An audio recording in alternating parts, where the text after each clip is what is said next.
En los últimos años nos hemos acostumbrado a la presencia del multiverso en las distintas ficciones que nos ofrece la cultura popular moderna. Para los lectores de cómics, sin embargo, este concepto es un viejo conocido y fundamentalmente para los fans de DC es una noción que no necesita explicación. En 1985, la editorial publicó Crisis en Tierras Infinitas, en la que culminaban años de historias que, algunos decían, habían construido un entramado de realidades demasiado complejo para el lector común. Dicho en otros términos, era un quilombo, que Superman de Tierra 1, Tierra 2, Tierra 80, en fin. La cuestión es que mucho se habla del final, pero no tanto del comienzo, y si bien es fácil identificar puntos clave de la historia del cómic en primeras apariciones de personajes como Superman, Batman o Spider-Man, cuando hablamos de universos paralelos, la autoridad suprema es nada más y nada menos que el sultán de la velocidad, el relámpago humano, el corredor escarlata, nada más y nada menos que el hombre más rápido del mundo. Señoras y señores, les doy la bienvenida una vez más a Tierra X. Yo soy Nico Gasti y esta es la historia del inicio del multiverso de DC y cómo comenzó una tradición que sigue hasta el día de hoy. El día que se conocieron los Flash de dos mundos.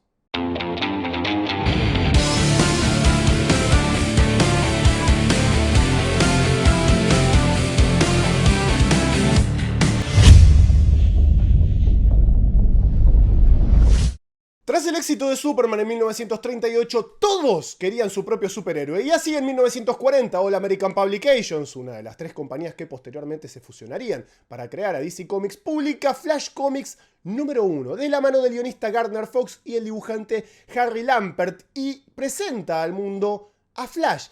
Pero ojo, no el Flash en el que quizás estás pensando.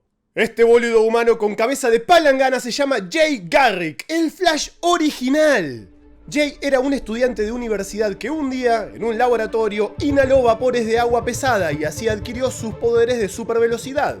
La ciencia sabe que el agua dura hace que una persona actúe mucho más rápido de lo normal. Al haber inhalado sus gases, Jay puede caminar, hablar, correr y pensar más rápido que el pensamiento.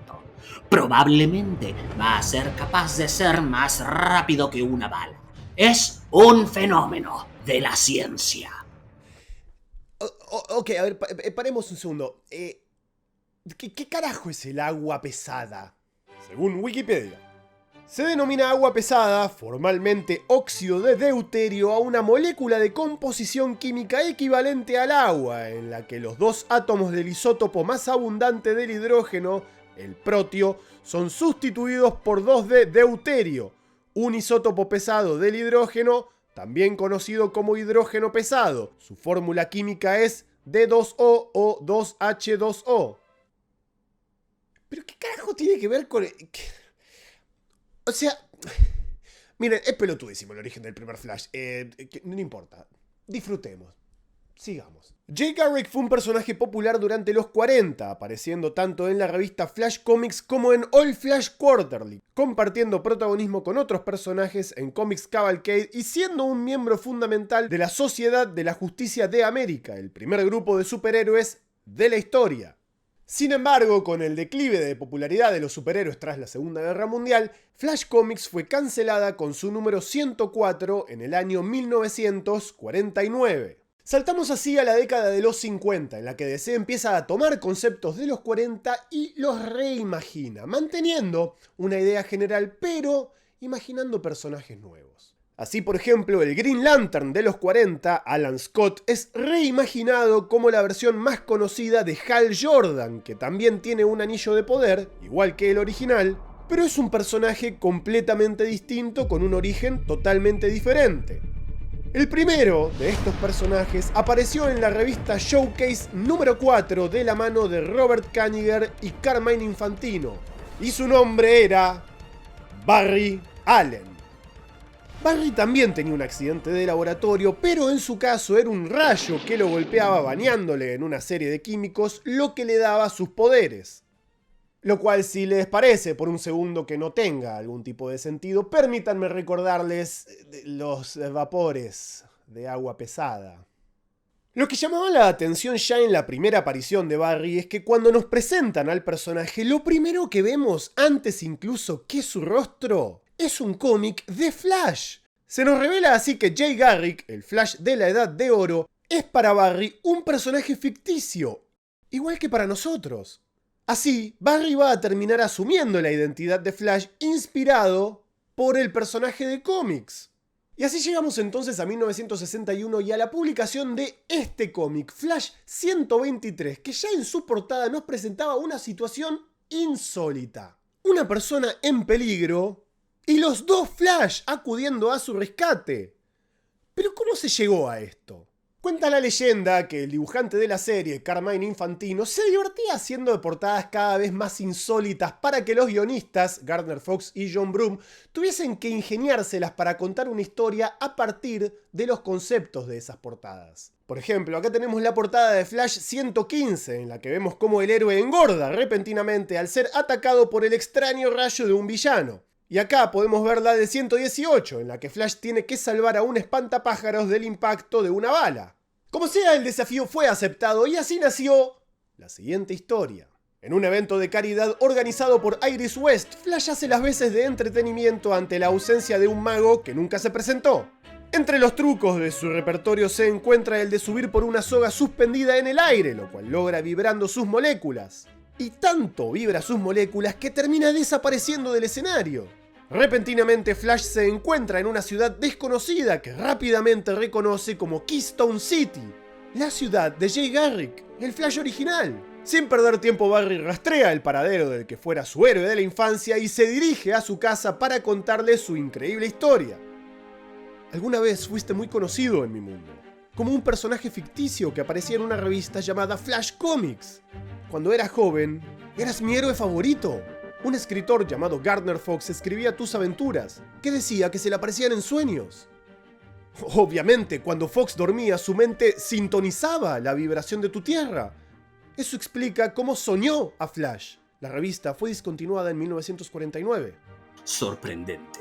Ese fue el año en el que yo, Flash, me retiré. Fox juega así con los límites entre la ficción y la realidad, incluso insertándose a él mismo en la historia, y utiliza la fecha real de cancelación de la serie del Flash original como el momento en el que Garrick, dentro de la ficción, abandonó su rol como superhéroe. Acá podemos señalar, sin embargo, que la última aparición de Garrick como Flash había sido a comienzos de 1951 en All Star Comics 51, en una aventura junto a la Sociedad de la Justicia.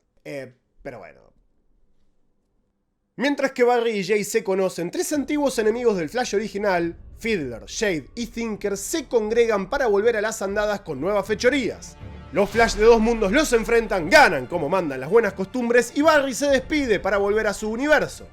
Jay, por su parte, decide retomar su vida superheroica y va a volver a aparecer en el número 129 y seguirá siendo un personaje relevante para DC por muchos años y de hecho va a protagonizar grandes historias. Y así se introducía en DC un concepto que lo va a seguir caracterizando más que a ninguna otra franquicia de la cultura pop y nos va a terminar dando grandes historias y grandes dolores de cabeza. Es decir, el multiverso es sin duda un recurso espectacular para contar historias y sin duda a DC le ha venido como anillo al dedo para justificar detalles de su continuidad que de otra manera hubiese sido casi imposible hacer encajar.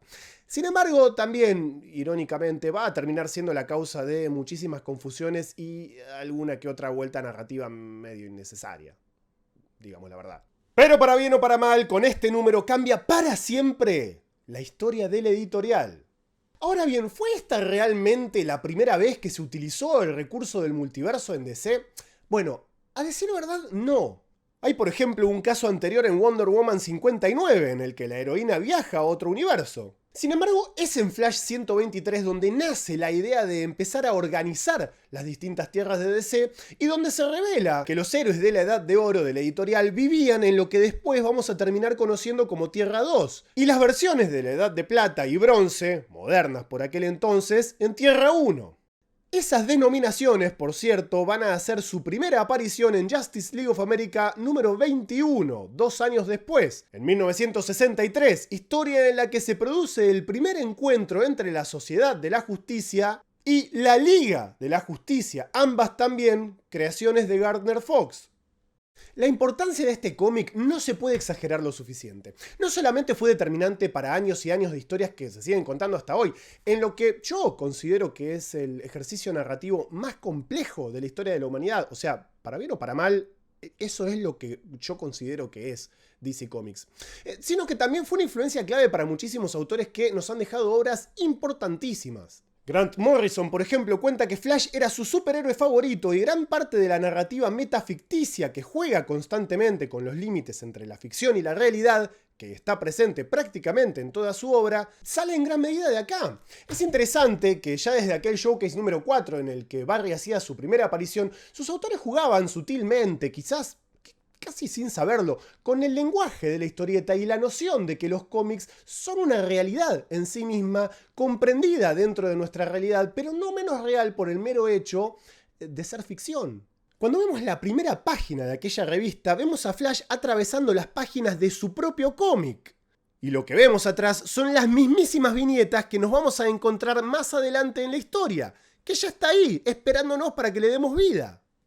La fractura de las paredes de la realidad y el desdoblamiento del tiempo se encuentran presentes en la vida de Barry Allen desde la primerísima página en la que se lo pudo ver por primera vez. Curiosamente, este tipo de cosas pasaban bastante seguido en los cómics de Flash. Morrison cuenta que fue Flash 163, número en el que el héroe le habla directamente al lector en su portada, uno de los cómics que más impacto han tenido en su vida. Podemos ver su influencia directa, por ejemplo, en Ultra Comics, parte de la miniserie Multiversity, en la que el protagonista le habla, también desde la portada, directamente al lector. El hilo conductor de Multiversity, de hecho, es la idea de que los cómics de un universo son ficción en el universo vecino. Idea que, como vimos, introdujo Gardner Fox en este número. Cuando DC decide terminar, por unos años, con su multiverso, en 1985, en la ya mencionada y fundamental Crisis en Tierras Infinitas, Barry Allen se sacrifica y muere como un héroe, cerrando de forma poética algo que él mismo había inaugurado. Al final de aquella maxiserie, unos pocos universos sobreviven, se fusionan y se genera una nueva Tierra con una única historia compartida que borra de continuidad historias anteriores a la Crisis, como esta. Algo que a veces parece no entenderse bien de Crisis es que no arrancó un universo nuevo de cero, sino que lo que hizo fue reescribir detalles del pasado hasta ese punto. En esta nueva realidad en la que nunca hubo un multiverso, Jay y Barry no podrían haberse conocido como lo hicieron en este número del que venimos hablando. Y curiosamente termina siendo el propio Grant Morrison quien cuenta aquel nuevo primer encuentro para esta nueva versión en Secret Origins Volumen 2 número 50. Ahí vemos cómo Barry y Jay se conocen por primera vez como si siempre hubiesen vivido en el mismo universo. Otra cosa que también es interesante notar de este número 123 es que es el que inaugura oficialmente la importancia del legado en las historias de Flash. Años más tarde, tras la muerte de Barry en Crisis en Tierras Infinitas, es Wally, su sobrino, quien va a heredar el manto del superhéroe, lo cual por lo menos por un tiempo nos dio la ilusión de que cada generación pudiera tener su propio Flash. Lo que a mí particularmente me fascina de estas historias es cómo solo funcionan plenamente en historieta. Todas estas cosas que vengo mencionando se han adaptado de una u otra manera a otros medios. Si vieron la serie de televisión de Flash, por ejemplo, seguramente reconozcan muchos de los elementos que venimos mencionando hasta acá. Sin embargo, nunca jamás funcionó de la misma manera que cómo funciona en cómic.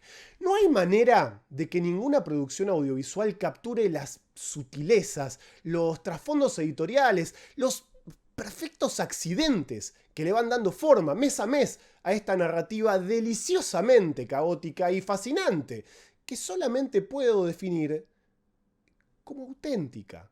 Cuando veo una película o una serie, veo a un actor, a veces más, a veces menos convincente, interpretando a un personaje. Pero cuando agarro una de estas revistas, veo a Flash. Y la idea, quizás inocente en aquel momento de Gardner Fox, de establecer estos portales de tinta y papel como ventanas a otros mundos, cobra nuevo significado en un lenguaje único, como es el de la narrativa secuencial. Eso ha sido todo por hoy, espero que les haya gustado. Si así fue, ya saben, ponen like, se suscriben si aún no lo han hecho y todas esas cosas. Y ya que estamos, me cuentan qué opinan sobre el multiverso, sus posibilidades y si consideran que estos personajes funcionan efectivamente mejor o no en historieta. Ya sin más que decir, se despide Nico Gaz y será hasta una próxima entrega de Tierra X, donde converge el multiverso. Efectivamente.